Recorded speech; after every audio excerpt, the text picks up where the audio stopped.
Hi guys, good morning, and I'm excited to be here. I am feeling so much better from the last time we spoke, and I am excited to just feel so refreshed and to definitely tune in to you from Guyana today. So it's a national holiday, one of the many holidays that Guyana has. So this is what brings me to this conversation today about progress and about getting involved in investing in Guyana and about looking at other countries to see what they're doing, and also to keep an eye out for yourselves in terms of generational wealth and building back in your home countries, building back in Guyana for me, and building back in Guyana for all the overseas Guyanese that are over there in the diaspora.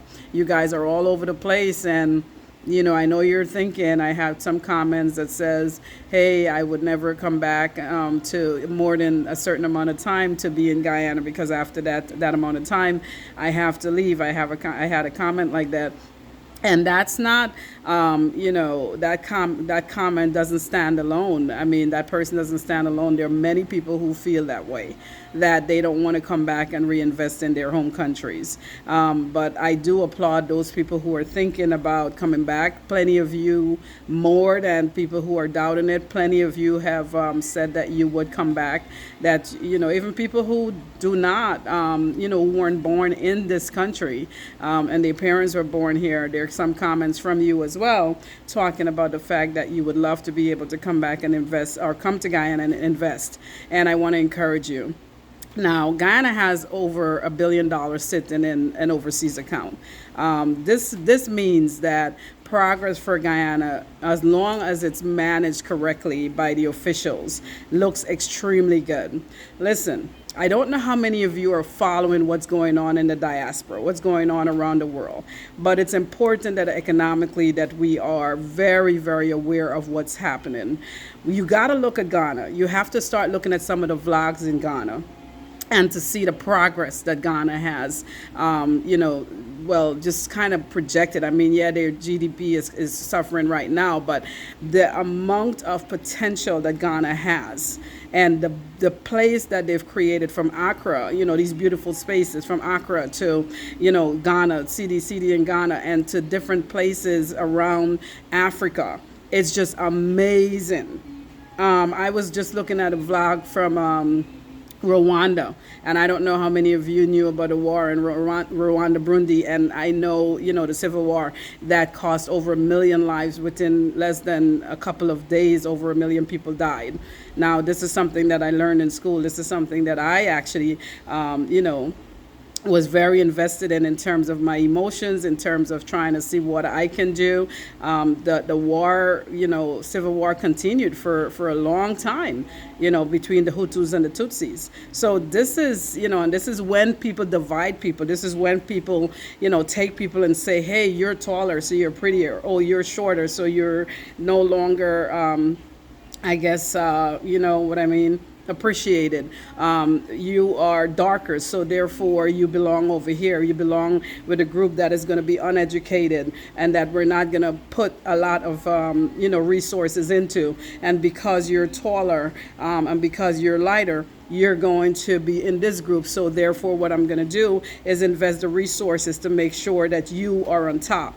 And so now you have these two groups of people who once lived together, that became divided by the Europeans, and then eventually a civil war broke out. And this is what I'm talking about even when I speak about Guyana sometimes, and I say, listen, we're not ready for that kind of stuff in Guyana. So we need to stay our butts together. As much as we may have differences, we honestly need to make sure that something like that doesn't happen here, because the Americans are not coming in to help.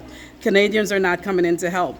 The Europeans are not coming in to help. Get it out your skull. That thinking that somehow these people are going to show up. They don't show up to American cities where, their help is needed. And that's America, right?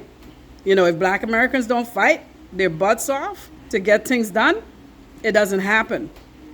So you guys need to stop thinking that somehow the Americans are coming to save Guyana or somebody is coming to save. Y'all need to stay yourselves set and in place emotionally when elections come, when different things happen. and we have differences of opinions and differences in terms of parties that we want to vote for. Stay steady. Stop burning shit down. Stop doing things that you're not supposed to be doing. Stop acting as if, you want to say things about a different race or class of people. Because I'm telling you, eventually the retaliation will happen. And when it happens, ain't nobody going to save us. Right? So y'all need to stop. All right? And that's all I'm going to say about that. But don't do it. Because this place, Rwanda, though. Let's get back to Rwanda. That saw the civil war. And I mean, for many, many years, Rwanda is now thriving and beautiful. So this Jamaican guy is talking about his investments in Rwanda. And he has a golf course there. You have Airbnb there. He's encouraging people to come there and invest. And listen, I know y'all sitting up there talking about Africa and all this stuff, but are you really looking at Africa and seeing what's going on that continent? Stop buying into what the Western world feeds you.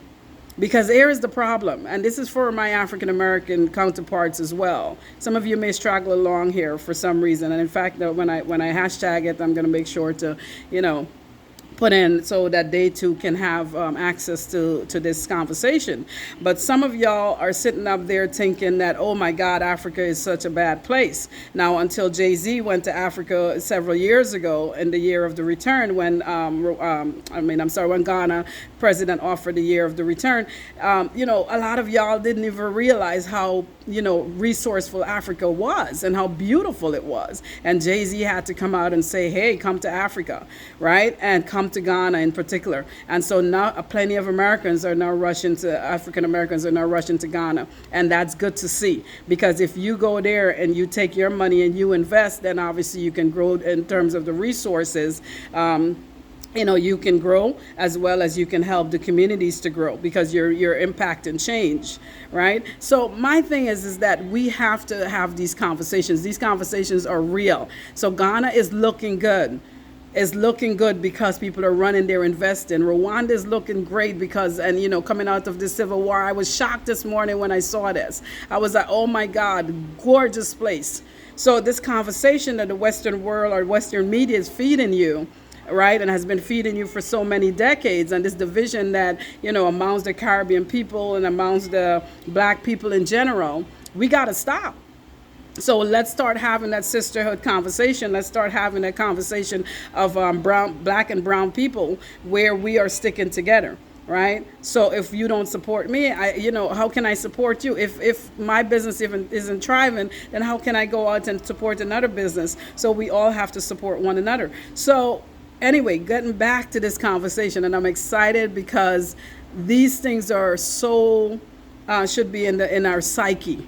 Guyana has this potential, right? And this $1 billion sitting in over GDP is well over, I think, 40%. Correct me if I'm wrong, right? So any country where you see the GDP is that high, you've got to start looking at it. So why am I connecting the two? So here it is. The Western media is telling you, oh yeah, there's something wrong with going to Africa. There's something wrong with going to these other places. Meanwhile, you get on the plane and all you see are white people who are rushing into these countries, Chinese people who are rushing into these countries. So for my African American brothers and sisters who don't know this, you guys who aren't traveling to these places, I'm telling you, this is how it is. So when we, the foreigners, get on the plane, right, and we go back home, we're seeing what you guys are not seeing. We're seeing these people who are coming into our countries and who are investing. Meanwhile, y'all sitting over there saying, oh, no, I'm not going to so-and-so. Where's Guyana? And I've never heard of Guyana and all this stuff. The potential to invest is there. So I'm talking to all of us, black and brown people, right? So stop saying that you can't possibly leave America to go elsewhere, because the potential to grow isn't always in America, to grow bigger. When I follow the vlogs of the African Americans who are overseas, in Ghana and in Rwanda and in different places, and Odana is the journalist, black Afro-British journalist in and I think she's based in Ghana. But this girl does some incredible interviews with some of the most prolific personalities and sometimes small people who are doing businesses, from British black folks who have winery in Ghana, to the person who has Airbnb, to a person who has a farm. And I mean, listen, this girl is just all over the place interviewing people. She doesn't even have enough time in the day because of the amount of people who wants her to come interview them because of their business that they've launched in Ghana. Let's make Guyana one of those places, and let's begin to populate this ideal that when you come home, you're coming for investment, you're coming to create generational wealth. This is not only about me building, this is about me leaving something for my children and my children's children. And they may not ever want to come back here to live, but the fact is that the way we're going to set this place up in terms of making sure that all three children are on it, and making sure that our grandchildren and future grandchildren, our future grandchildren and future great grandchildren have an investment here overseas, that is going to be set, right? Because we're not going to be here forever, right? We're going to leave here one day. But in the meantime, we're creating this generational wealth process. We're creating generational wealth so that our children and grandchildren will have much more. Okay, so please stop saying that you can't come home and invest. Please stop saying that Guyana has nothing to offer. Listen, you guys are going to want to come into Guyana on the back end. And this is the problem. This is why I left so early. I left early because I knew the potential. I saw the potential. I'm not coming in at the back end, because when you come in at the back end, everything is more expensive. When you come in at the back end, so many opportunities have already been taken up. So now you have the Hispanics who are here. You have the white folks who are rushing in here. You have everybody else who are rushing in here. And our people who belongs to Guyana isn't coming home to invest, because you know what? They already know that once the market really takes off, the amount that is going to be gained from it is going to be astronomical for everyone who is building and investing. And one of the things that I have to say that I see, and which is really good, is that the people who are here, the people who can't afford to open big businesses or even medium-sized businesses like mine, what they're doing is that they're investing in creating really nice spaces for their customers. So they have created these little spots all around. They have cleaned it up, put on lights. They have painted, done like really nice things to bring the crowd in. So, and everybody has a little spot these days because people are realizing that there's money out there to pull in. Now we're all going after the same market, and of course we're all going after the limited amount of cash right now. But that's not always going to be so.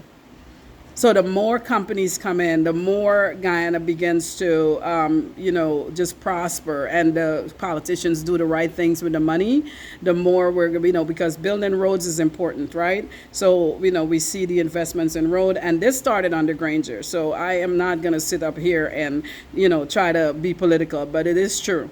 We had a lot of things that started under Granger, and I appreciated it, and I followed it because I wanted to know what they were doing, and I wanted to make sure that, okay, this is the citizens are going to benefit. So for those of you who are so political or apolitical that you can't see things, that's on you. I know what happened because I followed it. And, I'm an educator, so I don't play when it comes down to doing my own research to see what's happening. All right. And I'm not on any side. Honestly, I'm not. I'm just here to say, listen, I just want to see the citizens succeed, because when the citizens succeed, so does my business. And when I succeed, so do they other businesses, because remember, I'm buying from people as well. So it all works together. Economically, it just makes sense. So, but with this guy, the new president, you do see him investing. You do see him investing in roads, investing in houses, investing in different things. And I do see him really making an effort to really connect with the communities that doesn't necessarily look like him. But I mean, we're all brown and black people. But, but that doesn't necessarily look like him. The former president, I mean, for so many years, listen, this guy divided the whole country. I don't care what y'all say, how much y'all like him. He really did a poor job at bringing people together. All right. So, and in fact, division was his tactics towards winning or towards remaining in power. And that is just really sickening. It's sickening and it's sad. And so y'all may support him. I cannot stand anybody that fight towards division. I love unity. I love diversity. I love people for people. And so when y'all sitting up there celebrating this guy because he's so-called your hero, I'm thinking to myself, my God, this guy has done the worst job ever in bringing brown and black people together. And why would you even want to celebrate him? But apparently, that's how people work. I would not be celebrating Barack Obama unless he was an incredible president, right? He really was. And he was a president for the people. He wasn't a president for black people or black Americans or anything like that. He was just the president who loved people unconditionally, who did an incredible job over the 8 years. White people, black people, brown people, everybody loved the man, right? So those are the people that we celebrate. So listen, don't want to get too political, but just have to put things out there so that we understand, the impact or the ramifications of us, siding with people just because. Now, I can't put my vote behind anyone who isn't doing their jobs to make sure that the economy is doing the right thing. Right? And to make sure that all our citizens, and it doesn't matter whether they're black, brown, or light, or whatever it is, or Chinese, make sure that we're all succeeding. All right? Make sure that we, at the end of the day, our children have good schools to go to. The basic needs that have to be met. They have water and food, and of course, air is free. They have a place to live and a place to do homework, and, that they're healthy. And they are ready to take part in this economy that is going to be bursting within a few years. So we want to make sure that those things are there and things are happening for all of our citizens. So y'all who sit up there and divide and act like, my God, there is some sort of, revelation in, there's one person becoming president. Listen, whoever is president, as long as they're working, I'm good. This guy seems to be doing the right thing, and I'm all for it. I don't care what he looks like. Okay, I've been in America for way too long. I've been under every white president, from since I was 14 years old. So, except for Barack Obama. And that's why I voted as well, because not only was he a good guy and he spoke my language, in terms of progress and just making sure and spoke diversity, but I voted for him twice. Because I said to my students clearly, my college students, they're like, oh, well, why are you voting for him? Because he's black? I said, well, even if I did vote for him because he was black, I voted for presidents since I was 18 years old in America. And I have voted for all white presidents. So what if I vote for someone who's black? If they were brown, I would vote for them because maybe I just want to see somebody else win, right? So that's a different kind of scenario, though. You're talking about a place that is predominantly white, 70% white, a place where all white presidents, all white vice presidents, everything has ever been, just white. So now that you get an opportunity to see that a person of color can win, you go in and you vote. But that's not the only reason I voted for Barack Obama. Obviously, he was an incredible president. And, and now that he's a citizen, ex-president of the United States or former president of the United States, I will continue to support him because he's done such great work and he continues to do great work. Anyways, so let's move on. Investing in this country is going to be important. Y'all stop sitting up there waiting until it's too late to come back home and to say, okay, well, now I want to invest. Now I want to build my home. Don't wait until you're old and broken and then want to come back here. It doesn't make sense to me. Start it now. Start the process now. Okay? I am going to be opening up a management company. So if you guys want to, and you are investing here in this country, and you're looking for, first of all, I'm teaming up with Erin, who's going to be doing human resources training in hospitality and tourism and, making sure that our people are prepared for the working world, right? And the mannerisms that they need and to make sure that they're trained in terms of computer skills and all that stuff. So I'm going to be teaming up. In fact, I'm building an office space at the bottom of the of the facility. So office slash rental space, right? So that way people can come in and get training. So my thing is that I am thinking multifaceted in preparing our youths, preparing our older folks for work as well. In an economy that is going to be changing, in a world that is going to be changing, and y'all need to get on board. Period. Get on board. Stop sitting up there looking. All right. Don't just look. Come and invest. You're looking at, let's say, another 5 years before we see this economy just prosper. The money is there. It's just who's going to do the right thing with it. So far, so good. Decent amount of things that you're seeing from the current administration. We don't want mismanagement. We don't want people coming in taking money and stealing it, giving favoritism, or using nepotism at its best, where they give contracts to their family and their friends, and take all the money and give a $20 million contract to a job that only costs $10,000 to do. That's where money stealing happens, and that's where mismanagement happens, and that's where things begin to sink, right? Look for industries that can prosper. Invest in those industries. Invest in whatever it is. Give people loans so that they can, invest in the business and the ideals that they have to, to bring foreigners in. Start sharing more information. Travel and tourism, please start sharing more information on the amount of visitors that Guyana has every year. We have to start talking about how much money is plugged into the economy when people visit every year. Linden Town Week pulls in a decent amount of people every year. Start talking about that. Where is travel and tourism on these issues? Why aren't y'all more prevalent talking about these things? We have to have watchdog groups that are going to watch the president, watch the people who are doing things with these money. Where are the watchdog groups? Who's blowing the whistle when people are doing things that they're not supposed to be doing? I know Guyana is full with illegal activities, full with it, from top to bottom, all the way to the top, all the way to the bottom. But we got to stop that kind of stuff, because you don't stop, then, this is how economies sink, right? And people not investing right, people not doing the correct things. So please, please, please, let's start creating these watchdog groups. Let's start investing in the places that we need to. National parks, for example. Investing in places that people can go to have fun. Investing in places that people can go to have training. Investing in sports. Investing in these, everything that, we see other countries doing. Those are the things we need to be doing. And no, Guyana is not no little Dubai. And please stop saying that. That's kind of embarrassing, okay?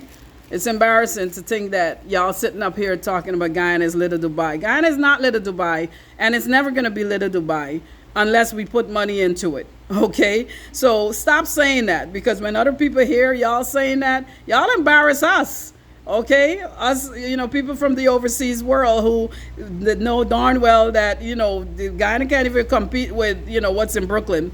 And much as to compete in with Dubai. Okay, so listen, let's stop saying that. That's just like, y'all make us sound like we are like 50 years back, if that's the way we're thinking. So when our overseas brothers and sisters hear these kind of things, they're like, these people are delusional. All right, what is wrong with them? So stop saying Guyana is little Dubai. It's not.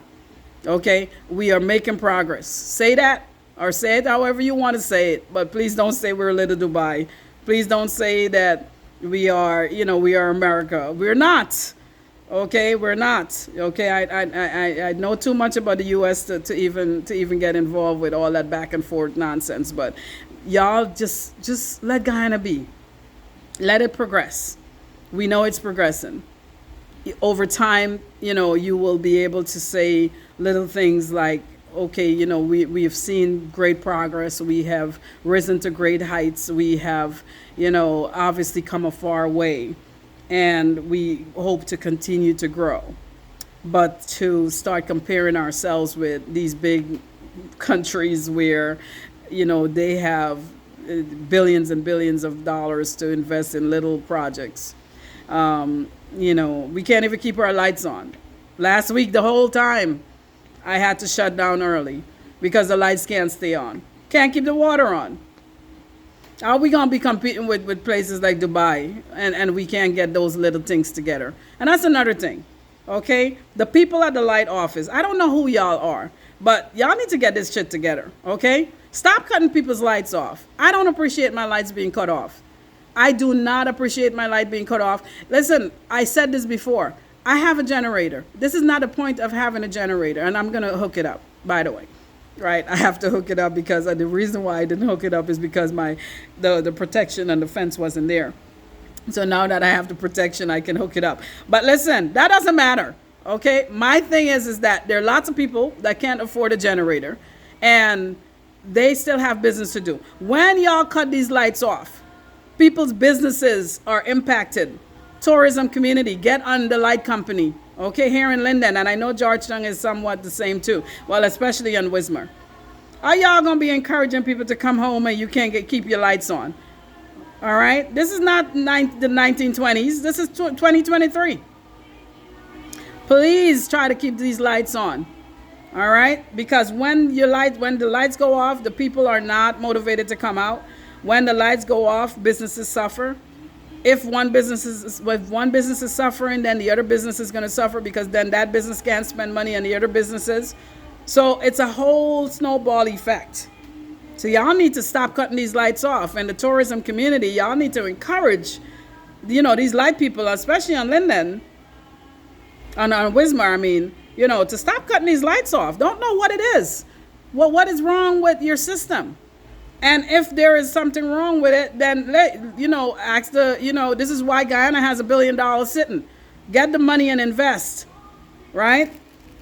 And we need the president to make sure that the lights are always on, because if he can have an impact, then that would be good. And I don't know if it's politics that these people play, but y'all need to stop playing with people. I don't know what it is, if it's politics or if there's something really wrong with the system, why the lights were off for almost 2 weeks straight, every time, 2-3 times a day. Who knows? Maybe by the time I'm filming this, they'll probably cut off in the middle of me talking. All right?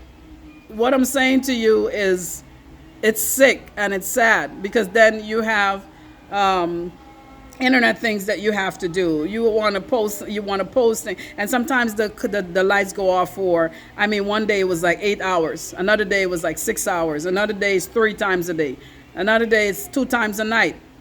And I'm not over exaggerating, this is true.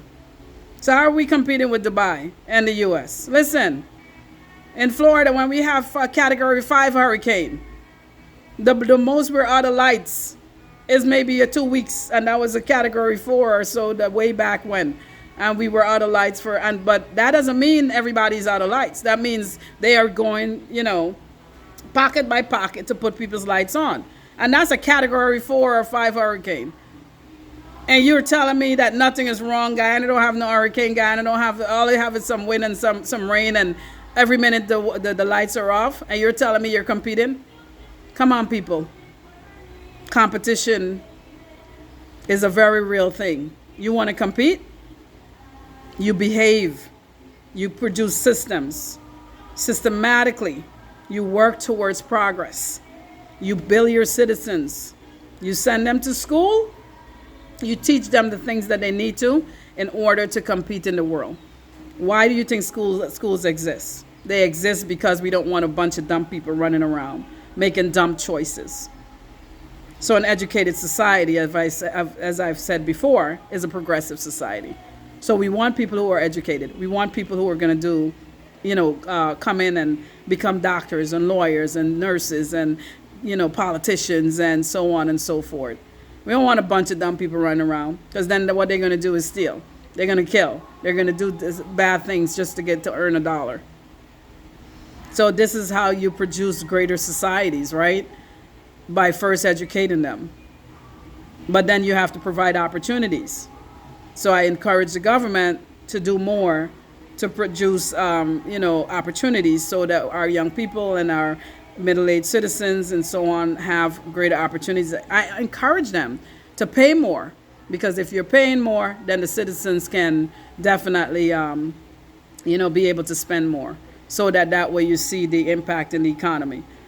Now, I heard through the grapevine that within about 4 years or so, Guyana's salary is going to triple. So, listen, we have the money.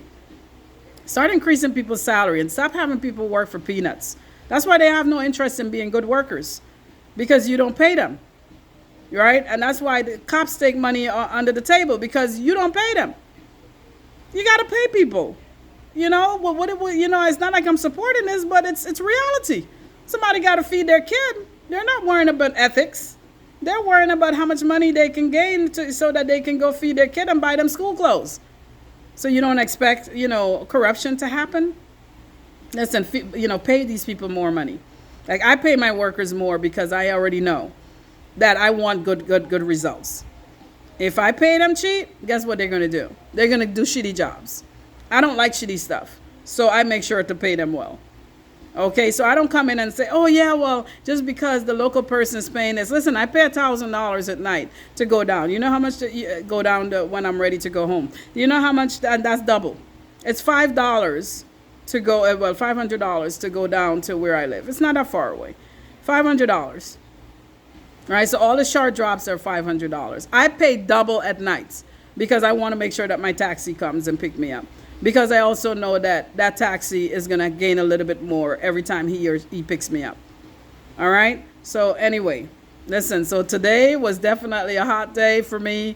Just voicing my opinion on the repatriation process. Voicing my opinion on repatriation and making sure that you jump on the bandwagon while you're ahead. Looking at other countries and seeing how they're doing, and making sure that we look at places like Ghana and Rwanda and other places that were once struggling, and see how their economies have grown, and see how the investments are taking place. Because they're encouraging people to come in, and then me encouraging you to come back to Guyana to invest, and stop sitting down there talking about, okay, well, I'm going to stay in Canada, I'm going to stay in America, I'm going to stay in Europe, wherever you are. Listen, the time is now. Come and invest in Guyana now. Don't sit and wait, all right? Remember, I told you this. I am telling you, this country is going to flourish, and you want to be part of that flourishing economy. Do not wait. Thank you so much. Have a great one. We will talk. And again, I'm reporting from, or I am vlogging from my lounge here in Guyana, South America.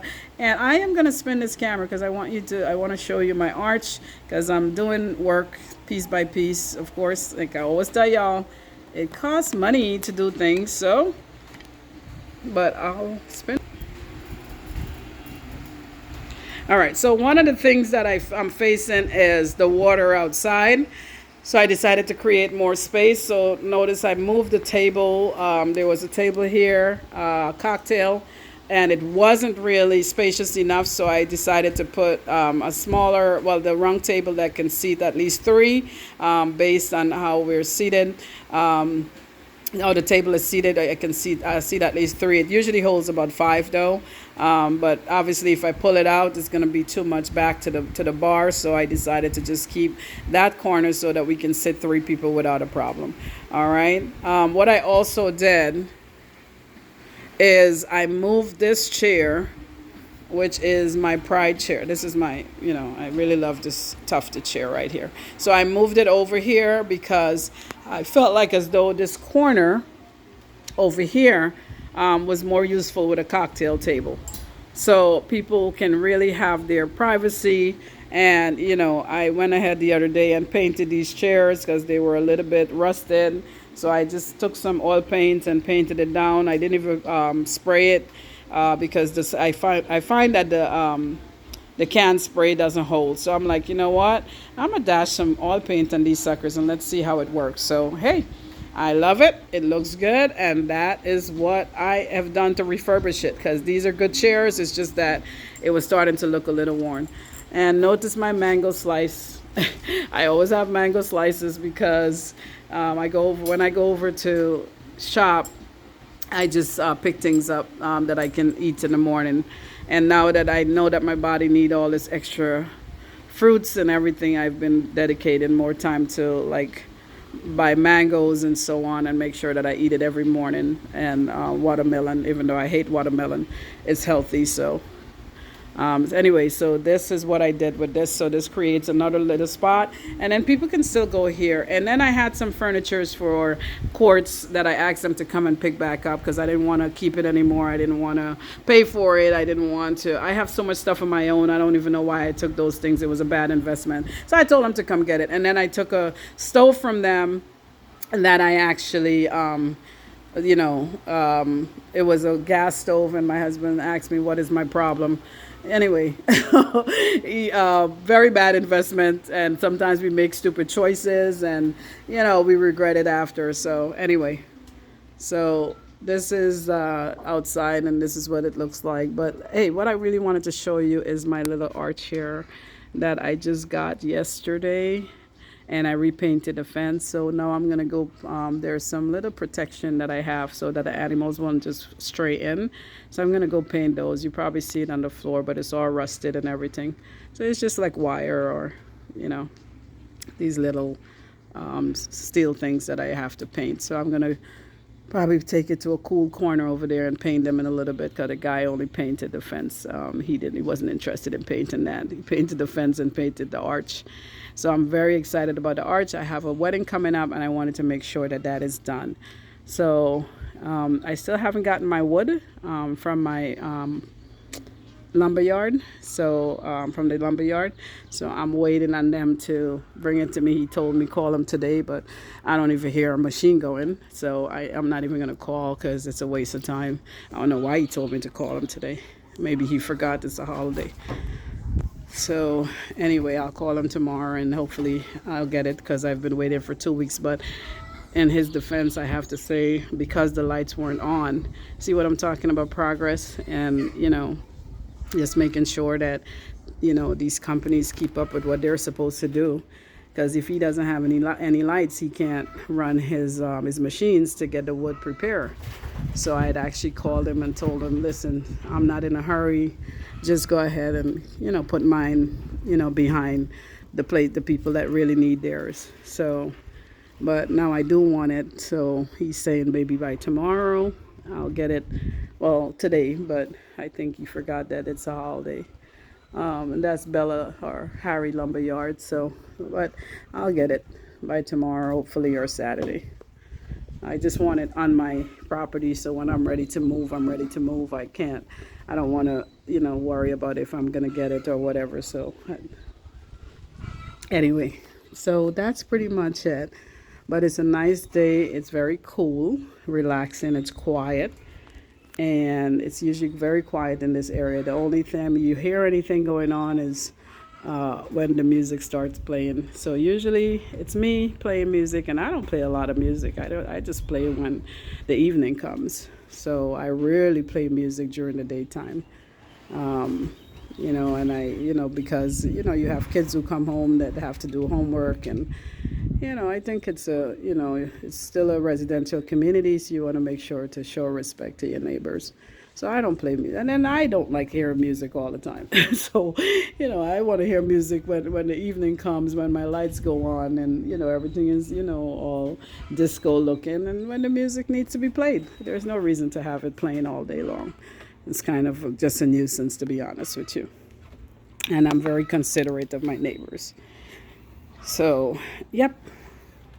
Sometimes I don't even start playing music all the way up until the customers come. I'll just wait because if I'm playing it, sometimes I can't hear them at the gate, and I keep my gate locked, like I said, until customers come. So I generally will just have it on, but I don't play, turn it on. I don't turn on the sound. But I keep the lights on and everything, so I don't have to be fumbling when customers come. Anyway, so I look forward to dealing with all this greenery on the floor, or moss on the floor, once the guys start building. And they're scheduled to start next week, around the 7th of July. So we are looking at August 4th closing date on the new building. and I still have to get 60 more 12 by 12. So I'll bring that in by Monday and have my wood ready by, hopefully the lumberyard has it ready by tomorrow or Saturday the latest. So pretty much that's it. But thank you guys so much, and thank you for hanging with me. And again, coming in and investing would be the best thing. And by the way, that building is going to be named the Mona Lisa.